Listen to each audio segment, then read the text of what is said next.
Welcome back for another Gym with Jimmy, and today's gym is going to be talking about incentives. Most importantly, how to strategically use them and how to negotiate for them in the first place. Now, any good realtor should always be negotiating for what's called incentives or seller concessions on your behalf. These are funds that the seller can give towards your closing costs to help alleviate some of the funds you have to pay out of pocket.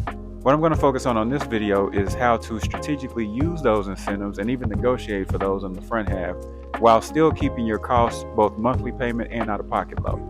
Now, for these examples, we're going to focus on a $300,000 home at a 5.99% interest rate, which is about where interest rates are depending on your credit score. Now, of course, these numbers won't be exact, but I tried to get them as close as possible.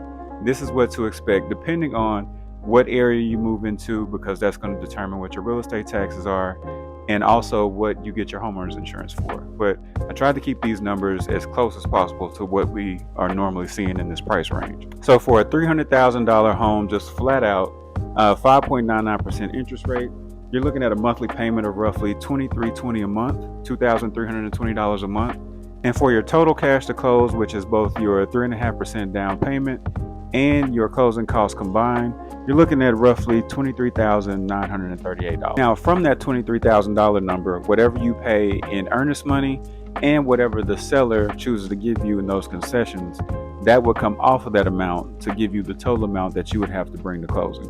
Now, let's say the seller isn't given any concessions or no concessions were negotiated up front, then that $23,000 number would be squarely on your shoulders.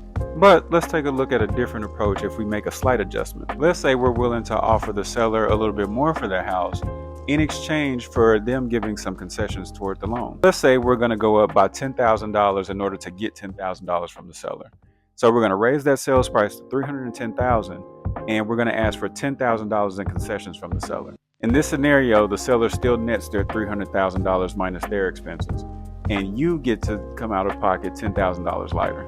So with that being said, you're looking at a new monthly payment of about $23.83 a month, which is roughly $63 more than what the previous $300,000 more, so not too much. But you're only having to come out of pocket $14,509. So in that example, you're looking at a very generous savings as far as what you have to pay out of pocket come closing time.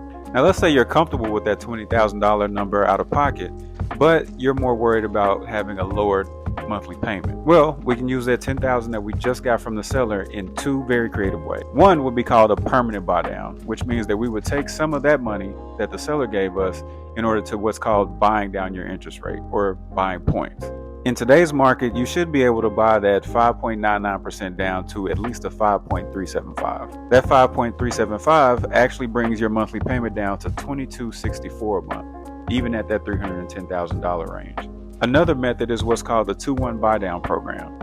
Now, in this program, you get to pay your monthly payment for 2 years, for the first 2 years at a discounted rate, meaning that if you lock in at that original 5.99% we spoke about from before, then for the first year, your monthly payment is going to be paid based on a 3.99% interest rate. The second year, it goes up to 4.99, and the third year and beyond, you cap out at that 5.99% rate.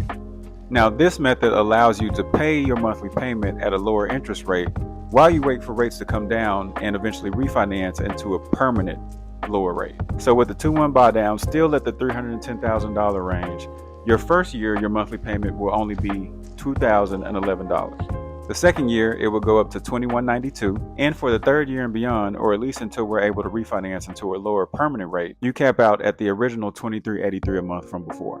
Now, for more info on these methods, or if you want to run numbers on an actual home that you have your eye on, definitely give me a call, shoot me a text, send me an email, or visit me online at www.jimmydoeshomeloans.com. Until then, I'll see you soon.